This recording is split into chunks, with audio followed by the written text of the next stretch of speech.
तो hello everyone and welcome back to my channel. तो आज से मैं एक्सप्लेन करने वाला हूँ कल ही रिलीज हुआ नया romantic comedy family drama family by choice. तो कहानी की शुरुआत होती है 2003 से। फीमेल लीड यून जुवॉन जो भी किंडरगार्टन में है, तो टीचर उन सभी से ओ वावल वाले वर्ड्स बताने के लिए कहती है। सारे बच्चे अपने हिसाब से बता देते हैं, जिससे जुवॉन के पास और कोई ऑप्शन ही नहीं बचता। टीचर उसकी हेल्प करने के लिए विंडो बताने जाती है। उनकी लिपसिंग देखते हुए जुवॉन को विडोअर याद आ जाता है। विडोअर का मतलब बच्चों को नहीं पता था, इसलिए वो टीचर से पूछने जाते हैं। टीचर उन्हें कैसे बताती कि विडोअर का मतलब होता है जिनकी वाइफ मर गई हो। पर तभी जुवॉन उठकर बताती कि विडोअर सब कुछ कर सकते हैं, इवन तुम्हें एक भाई भी दे सकते हैं। जिसमें दूसरे बच्चे भी काफी खुश होते हैं। टीचर उन्हें और मतलब नहीं समझाती। इसके बाद हम मिलते हैं जुवॉन के डैड मिस्टर यून से, जो एक कालगुक्सू रेस्टोरेंट चलाते हैं। छुट्टी होने के बाद टीचर जुवॉन को घर छोड़ने आती है। जुवॉन के डैड को देखकर दूसरे बच्चे पूछते हैं कि क्या आप सच में एक विडोअर हो, जिसमें डैड हैरान होते हैं। टीचर थोड़ा एम्बेरस होती है, तो वो बच्चों को चुप रहने के लिए कहती है। मिस्टर यून जुवॉन से पूछते हैं कि तुम्हें ये वर्ड किसने सिखाया। जुवॉन अपने पड़ोस वाली ग्रैंडमा की ओर इशारा करती है, जो देख वो ग्रैंडमा तो जल्दी से भाग जाती है। जुवॉन पूछती है क्या ग्रैंडमा ने मुझसे झूठ कहा। डैड बताते हैं कि पूरा झूठ तो नहीं कहा, पर ये पूरा सही भी नहीं है। तो रेस्टोरेंट बंद करके वो जुवॉन को लेकर अपने अपार्टमेंट की ओर आते हैं। जुवॉन कहती है मुझे एक भाई चाहिए पापा। डैड कहते हैं क्या तुम्हें एक भाई चाहिए ही, तुम्हारे पास मैं तो हूँ ही। जुवॉन कहती है आप तो पूरा दिन रेस्टोरेंट में रहते हो, इसीलिए आप मेरे साथ खेल भी नहीं सकते। डैड कहते हैं ये सही है, पर ऐसे अचानक से भाई नहीं आते ना। जुवॉन कहती है हाँ मुझे पता है, ग्रैंडमा ने मुझे बताया था एक भाई के लिए आपको ब्लाइंड डेट पे जाना पड़ेगा। पर ये ब्लाइंड डेट होता क्या है। अब कोरियन में ब्लाइंड डेट वर्ड सन से मिलता जुलता है, इसलिए डैड कहते हैं कि उसका मतलब सूरज है। तभी वो उनके नए नेबर्स को जाते हुए देखते हैं, जो आज उनके ही अपार्टमेंट के 3rd फ्लोर में शिफ्ट हो रहे हैं। तो डैड कहते हैं कि शायद उनके साथ कोई भाई आ रहा होगा। अब भाई सुनते ही जुवॉन बहुत ही ज्यादा एक्साइटेड हो जाती है। तो ये थी मेन लीड किम साना की फैमिली। तो ये शहर से काफी दूर एक टाउन था और इनकी फैमिली यहाँ इसीलिए शिफ्ट हुई है क्योंकि यहाँ इन्हें कोई नहीं जानता। अब साना को देखकर जुवॉन ओपा कहकर भाग के उसके पास आती है और उसका हाथ पकड़ लेती है। कहती है तुम लोग सच में 3rd फ्लोर में रहने वाले हो। तो मिस्टर यून भी उनसे अपना इंट्रो करते हैं। साना अपना हाथ छुड़ा लेता है। जुवॉन कहती क्या तुम्हें पसीना आ रहा है, तो वो अपना हाथ पहुंचकर फिर से उसका हाथ पकड़ लेती है। मिस्टर यून कहते हैं कि आपकी फैमिली में 3 जन है। साना के डैड मिस्टर किम कहते हैं हाँ 3 जन। जिसमें साना की मॉम उन्हें एक अजीब लुक देती है। मिस्टर यून कहते हैं कि मैं और मेरी बेटी 2nd फ्लोर में रहते हैं, तो हम दोनों की फैमिली 2nd फ्लोर पे रहती है और आप तीनों की फैमिली 3rd फ्लोर पे। जुवॉन कहती है कितना कूल है ना। डैड कहते हैं सही कहा। जिसमें साना की मॉम उनसे थोड़ा गुस्से में कहती है कि इसमें हंसने वाली क्या बात है, हमारी फैमिली में 3 जन है, इसमें फनी क्या है। मिस्टर यून को समझ नहीं आता वो ऐसा क्यों बात कर रही है, पर वो कहते हैं कि मेरा ऐसा कोई मतलब नहीं था। और साना की मॉम से लेकर गुस्से में अंदर चली जाती है। जुवॉन कहती है वो आंटी काफी स्कैरी थी। इधर रात को खाना खाते टाइम साना की मॉम फिर से गुस्सा करने लगती है। कहती है उसमें हंसने वाली क्या बात थी। मिस्टर किम कहते हैं कि तुम्हें उनसे रूडली बात नहीं करना चाहिए था। मॉम कहती तो क्या करती उनके साथ हंसती, और क्या मैं खुश होकर ये बताती कि पहले हम 4 जन की फैमिली थे पर अब सिर्फ 3 है। डैड कहते हैं उनका ऐसा कोई मतलब नहीं था, वो अपनी बेटी के सामने ये नहीं बताना चाहते थे कि उसकी मॉम नहीं है, इसीलिए उन्होंने सामने से ये बताया। अगर तुम्हें इतना ही प्रॉब्लम है तो तुम ऐसे टाउन में क्यों आना चाहती थी। तुम्हें तो शांति से रहना चाहती थी जहाँ कोई हमें ना जाने, कोई हमारे बारे में गॉसिप ना करे, इसीलिए तो सबसे मिलना जुलना पड़ेगा ना। और मॉम गुस्से में एक बाउल तोड़ देती, कहती कि कहीं भी जाएंगे पर यहाँ नहीं रहना। अब वो बहुत चिल्लाते हुए चीजें यहाँ वहाँ फेंकने लग गई थी, जिससे पड़ोसियों ने पुलिस को बुला लिया था। तो पुलिस उनके रूम में चेक करने जाती है। मिस्टर किम दरवाजा खोलते हैं तो पुलिस वाले उन्हें देखकर सर कहते हैं, क्योंकि मिस्टर किम भी एक पुलिसमैन थे, इसीलिए ऑफिसर्स उन्हें बिना कुछ कहे चले जाते हैं। नीचे आते हुए एक ऑफिसर दूसरे को बताता है पिछले साल इनकी बेटी मर गई थी, इसीलिए ये लोग शहर से यहाँ शिफ्ट हुए हैं, जिस वजह से इनके रिलेशनशिप में दिक्कत तो होनी ही थी। अब ये बात उनके सारे पड़ोस के लोग सुन लेते हैं, जिनमें जुवॉन और उसके डैड भी थे। अब ये सुनकर सभी लोग इस बारे में बात करते हुए यहाँ से चले जाते हैं। अब जुवॉन ने भी इन्हें बात करता हुआ सुन लिया था कि उन्होंने अपनी बेटी खोई है, तो वो डैड से पूछती कि इसका मतलब क्या है। इधर बिल्डिंग के ऊपर से साना और नीचे सब कुछ देख रहा था। सबके जाने के बाद वो सीढ़ियों पे बैठ जाता है। जुवॉन के डैड उसे बताते हुए आ रहे थे कि अगर तुम साना से मिली तो उसकी बहन के बारे में कभी बात मत करना। जुवॉन रीजन पूछती तो डैड बताते हैं जिस तरह जब लोग माँ के बारे में बात करते हैं तब तुम दुखी हो जाती हो और तुम्हें उनकी बहुत याद आती है, उसी तरह ऊपर वाले अंकल आंटी और साना ऊपर सैड होंगे अगर कोई उनके सामने छोटी बहन के बारे में बात करे, क्योंकि उनके पास अब वो नहीं है। इसीलिए अगर तुम कल साना से मिली तो उसे हमारे घर ले आना, मैं तुम दोनों के लिए कुछ टेस्टी खाना बना दूंगा। दोनों अपने फ्लोर पे आए ही थे, तभी वो ऊपर सीढ़ी पे साना को बैठा हुआ देखते हैं, जिसने उनकी बातें सुन ली थी। उसे देखकर जुवॉन पूछते कि क्या तुम टीवी देखने हमारे घर आना चाहोगे। साना कहता नहीं थैंक यू, मैं अपने घर जाने ही वाला था। ये बोलकर वो अपने अपार्टमेंट में चला जाता है और दरवाजे के बाहर से ही सुनता है उसकी मॉम शांत हो गई या नहीं। फिर अंदर आता है जहाँ उसके डैड टूटे बिखरे चीजों को उठा रहे थे। साना अंदर आता है तो डैड कहते हैं कि तुम्हारी मॉम सच में गुस्से में नहीं है। तुम जानते हो ना जब लोग दुखी होते हैं तो ऐसा लगता है कि वो गुस्से में है, पर वैसा नहीं होता, इसीलिए हमें उनसे गुस्सा नहीं होना चाहिए। साना कहता है जानता हूँ डैड, और उनकी हेल्प करने आता है। तो अगले दिन वो ग्रैंडमा मिस्टर यून के साथ बात कर रही थी, जो वही साना के फैमिली के बारे में बात कर रही थी। मिस्टर यून उन्हें कहते हैं कि उनके सामने ऐसा वैसा कुछ मत बोल देना। ग्रैंडमा कहती है हमारी इतने छोटे टाउन में कहाँ कोई बात छुपती है, सबको पता है तुमने अपनी वाइफ को सियोल में 3 साल पहले खोया था, फिर यहाँ आए। अब सच को कोई तो हमेशा के लिए छुपा नहीं सकता। फिर भी उनकी फैमिली में जो हुआ वो बिल्कुल भी कॉमन नहीं है। मैंने सुना था कि जब उनकी बेटी की मौत हुई तब उनका बेटा उसके साथ ही था, दोनों बच्चे अकेले घर में थे, तभी उनकी बेटी की मौत हुई और उसकी मॉम अपनी बेटी के मौत के लिए अपने बेटे को ब्लेम करती है, इसीलिए वो हमेशा अपने बेटे से नाराज रहती है, जो उस बच्चे को देखकर ही समझ आता है इतना गुमसुम डरा हुआ और सहमा हुआ रहता है। जिसमें जुवॉन के डैड साना के बारे में ही सोच रहे होते हैं। इधर साना घर आता है, मॉम को रूम में सोता हुआ देखकर वो हॉल की थोड़ी साफ सफाई कर देता है, क्योंकि उसकी मॉम हमेशा ड्रिंक करके सोई होती है। देन वो खाने के लिए रामियन बनाने बनाने जाता है। अब इस रामयन को देखकर उसे अपनी बहन की याद आती है, जिसमें हमें कुछ फ्लैशबैक दिखाए जाते हैं जहाँ साना अपनी बहन के साथ खाना खाने बैठा था और उसके सामने उसकी बहन बेहोश पड़ी थी जो कि मर चुकी थी। और तब साना एक 8 साल का बच्चा था, इसलिए उसे कुछ समझ नहीं आया था, पर फिर भी उसने हॉस्पिटल के इमरजेंसी नंबर पे कॉल करके एम्बुलेंस बुलाया था जो उसकी बहन को हॉस्पिटल ले जाते हैं। अब कैसे उसकी बहन की जान गई है हमें अभी दिखाया नहीं जाता। और coming back to present, packet की आवाज से उसकी मॉम ना उठ जाए इसीलिए वो बाहर आकर सीढ़ियों पे बैठ के सूखा रामियन खाने लग जाता है। तभी जुआन बाहर आती तो उसे देखकर वो उसे अपने घर पे खाना खाने बुलाती है, पर साना कहता है कि मुझे भूख नहीं है। जुआन कहती है हमारे घर पे बहुत टेस्टी खाना बना है, पर साना उसे फिर से मना कर देता है। तो जुआन अंदर आकर अपने डैड को इस बारे में बताती है, साना भैया सूखा रामियन खा रहे हैं, मैंने जब खाने के लिए हमारे घर बुलाया तो कहा उसे भूख नहीं है। डैड को उसकी ग्रैंडमा की बात याद आती है, इसीलिए वो उसके लिए कुछ मीट पैनकेक बनाते हैं। तो जुआन उसे देने के लिए बाहर ले आती है, पर साना खाने से मना कर देता है। तो जुआन उसे खाकर कहती है कि बहुत ज्यादा टेस्टी है, मैंने मिस करने वाले हो। उसे लगा ऐसा बोलने पर साना खाने के लिए मान जाएगा, पर साना उठकर अपने अपार्टमेंट में चला जाता है, जिससे जुआन का ये आइडिया तो फ्लॉप हो गया। अगले दिन एक लेडी अपने बच्चे के साथ इस टाउन में आती है, उन्हें ले जाने वही ग्रैंडमा आती है, क्योंकि इन्होंने मिस्टर यून के साथ इनका ब्लाइंड डेट फिक्स किया था। तो यह है मिस कांग जो कि एक सिंगल मदर है और ये उनका बेटा हेजुन। तो ग्रैंडमा इन्हें मिस्टर यून के शॉप ले आती है दोनों की मुलाकात कराने के लिए। मिस्टर यून जो अपने शॉप की साफ सफाई कर रहे थे, सामने बिना देखे एक बाल्टी पानी बाहर फेंक देते हैं जो कि मिस कांग के ऊपर पड़ जाती है, जिससे उनके सारे कपड़े भीग जाते हैं। तो ग्रैंडमा उन्हें बाहर बुलाते हैं। तभी जुआन भी स्कूल से आ जाती है, तो ग्रैंडमा इन्हें हाय कहने के लिए कहती है। अगले सीन में ये सभी मिस्टर यून के घर पे होते हैं। मिस्टर यून पे बिना देखे पानी फेंकने के लिए सॉरी कहते हैं। ग्रैंडमा उन दोनों को एक दूसरे से इंट्रोड्यूस कराती है। तो मिस कांग का सियोल में एक हेयर सैलून है। ग्रैंडमा उन्हें देखकर कहती है कि साथ में तुम लोग बहुत अच्छे लग रहे हो, बिल्कुल एक फैमिली के जैसे। जिसमें जुआन शॉकिंगली कहती है एक फैमिली। ग्रैंडमा कहती है तुम्हें तो अपना एक बड़ा भाई चाहिए था ना, जिसके लिए तुम्हारे डैड को शादी करनी पड़ेगी, तभी तुम्हें एक मॉम और भाई मिलेगा। जो देखकर जुआन समझ जाती कि यहाँ क्या चल रहा है, इसीलिए वो उठकर कहती कि मुझे सिर्फ भाई चाहिए, मॉम नहीं चाहिए क्योंकि मेरी मॉम है। तो ग्रैंडमा जुआन और हेजुन को अपने साथ बाहर ले आती है कि मिस्टर यून और मिस कांग आपस में बात कर सके। तो बच्चों को शॉप में योगर्ट दिलाने के बाद दोनों को वहीं बैठकर इंतजार करने के लिए कहती है और वो बाथरूम जाने के लिए अपने घर चली जाती है। हेजुन जुआन से बात करने की कोशिश करता है, पर जुआन तो उसे उल्टा जवाब देती है। हेजुन कहता है कम से कम अच्छे से बात तो कर लो, मॉम और मैं इतने दूर से बस से ट्रैवल करके इस ब्लाइंड डेट के लिए आए हैं। जुआन कहती है कि मैंने आने के लिए कहा था। वैसे ये ब्लाइंड डेट क्या होता है? हेजुन बताता है कि शादी से पहले लोग ब्लाइंड डेट पे ही मिलते हैं। जो सुन जुआन तो गुस्से में घर की ओर जाने लगती है। हेजुन उसे समझाते हुए उसके पीछे पीछे आता है। इधर इनके मॉम डैड थोड़ा शर्माते हुए आपस में बात करते हैं। दोनों की बातें अच्छे से चल रही थी, तो मिस्टर यून उन्हें डिनर करके जाने के लिए कहते हैं। इधर जुआन रास्ते में साना को देखती है, तो वो अपना गुस्सा भूलकर उससे बात करने आती है। पर साना के पीछे 2 बच्चे आ रहे थे जो उसी के बारे में बात कर रहे थे। इसके मॉम डैड हमेशा झगड़ते रहते हैं, इसकी बहन की जान इसी की वजह से गई है, इसीलिए मेरी मॉम ने इससे बात करने तक के लिए मुझे मना किया है, क्योंकि ऐसे डिसफंक्शनल फैमिली के बच्चे अच्छे नहीं होते। जो सुनकर जुआन को तो बहुत ही ज्यादा गुस्सा आता है। जो देखकर वो बच्चे कहते हैं कि जिनके मॉम और डैड नहीं होते वो बच्चे भी ठीक नहीं होते। जो सुनते ही जुआन तो गुस्से में जाकर उसे धक्का दे देती है,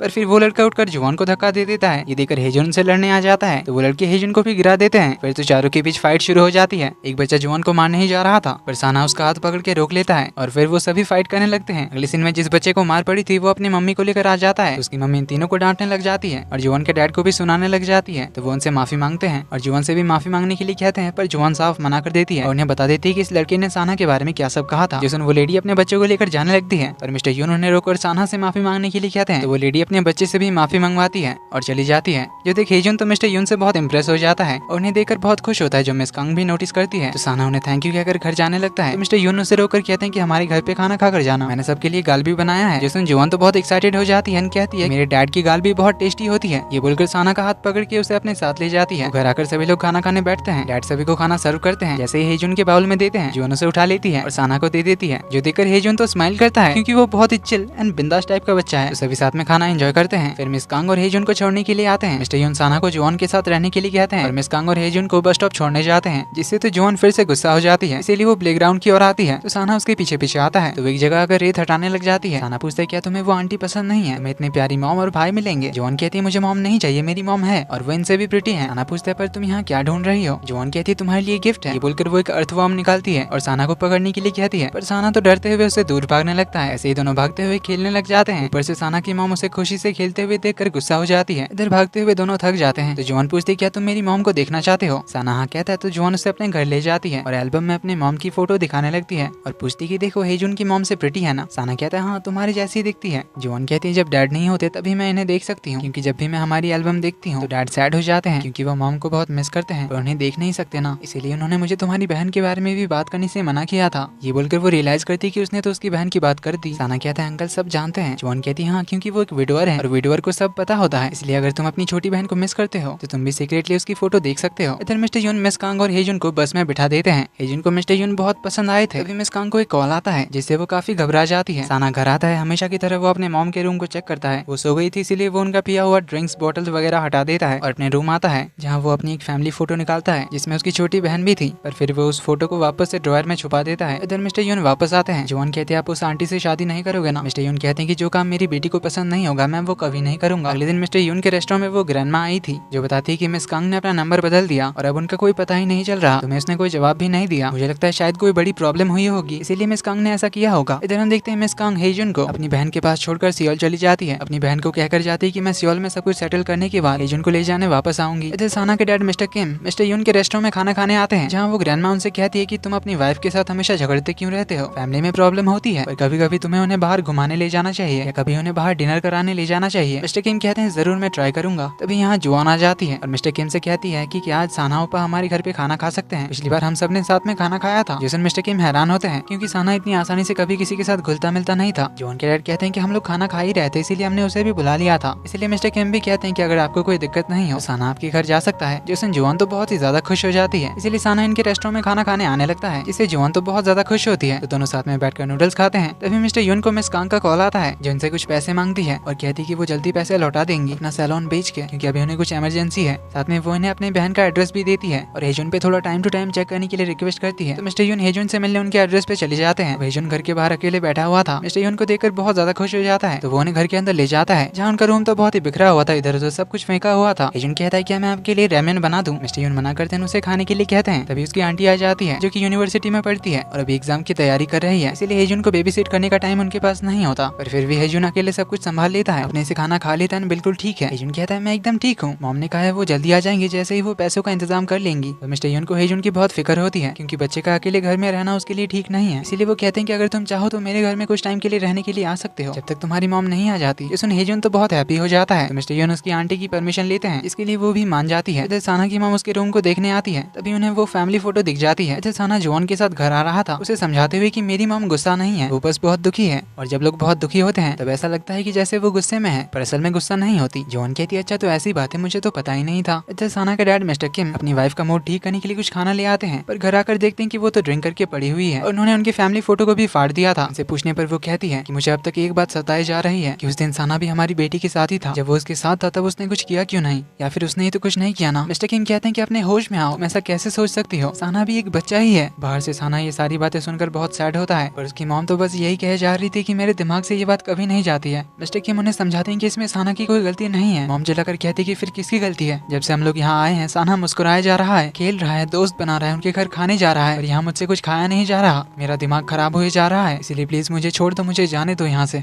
मैं उसके साथ यहाँ नहीं रह सकती। साना भाग कर अंदर आता है, अपनी मॉम से रिक्वेस्ट करने लग जाता है कि प्लीज मॉम मत जाओ, मैं आपसे कभी नहीं हंसूंगा, उनके घर कभी खाना खाने भी नहीं जाऊंगा, उनसे बात तक नहीं करूंगा, आई एम सॉरी, मुझे माफ कर दीजिए, मैं ऐसा कभी दोबारा नहीं करूंगा। पर उसकी मॉम अपना हाथ छुड़ाकर अपने रूम में चली जाती है और साना उनके दरवाजे के बाहर उन्हें सॉरी कहता रह जाता है। इधर मिस्टर यून हेजुन के लिए बेड लगाने की बात करते हैं। हेजुन कहता है इट्स ओके, मैं तो कुछ दिन ही रहूंगा, मॉम आएगी तो चला जाऊंगा, इसलिए मेरे लिए कोई नया बेड खरीदने की जरूरत नहीं है। मिस्टर यून कहते हैं डोंट वरी, वो ग्रैंडमा ने कहा है तुम्हारे लिए बेड का इंतजाम कर देगी, और बताओ तुम क्या चाहते हो। हेजुन कहता है सच बताऊं तो मैं चाहता था अगर आप मेरे डैड होते तो बहुत अच्छा होता। मिस्टर यून कहते हैं ठीक है, जब तक तुम यहाँ हो मैं ही तुम्हारा डैड हूँ। जो सुन हेजुन तो बहुत ही ज्यादा खुश हो जाता है। इधर जुआन तो गुस्से में चिल्लाते हुए आती है कि ये तुम्हारे डैड नहीं हो सकते। मिस्टर यून उसे उठाकर ले जाते हैं और उसे खाने के लिए बुलाते हैं, जहाँ हेजुन तो बहुत ही स्पीड से खाता है क्योंकि उसने बहुत दिनों से घर का खाना नहीं खाया था। जॉन कहती है हमारे घर पे क्यों आया है। डैड कहते हैं बस कुछ दिन के लिए आया है। जॉन कहती है मुझे ये घर पे नहीं चाहिए, तुम अपने घर चले जाओ क्योंकि मेरी मॉम है, मेरे डैड तुम्हारी मॉम से शादी नहीं करेंगे। पर हेजुन तो बिंदास खाना खा रहा था। जो देख जॉन अपने डैड से कहती कि मैं जानती हूँ अब वो आंटी भी हमारे घर पे आएगी, मुझे ये बिल्कुल पसंद नहीं है। ये बोलकर वो जमीन पे लेट के चिल्लाने लग जाती है जैसा हर जिद्दी बच्चा करता है। हेजुन से देखने लगता है तो मिस्टर यून कहते हैं डोंट वरी, हमारी जॉन ऐसी ही है, वो थोड़ी देर में शांत हो जाएगी। तो रात को सोते हुए साना बहुत डरा हुआ था, जॉन बिंदास सो रही थी। वहीं हेजुन डैड पे आकर बहुत खुश था।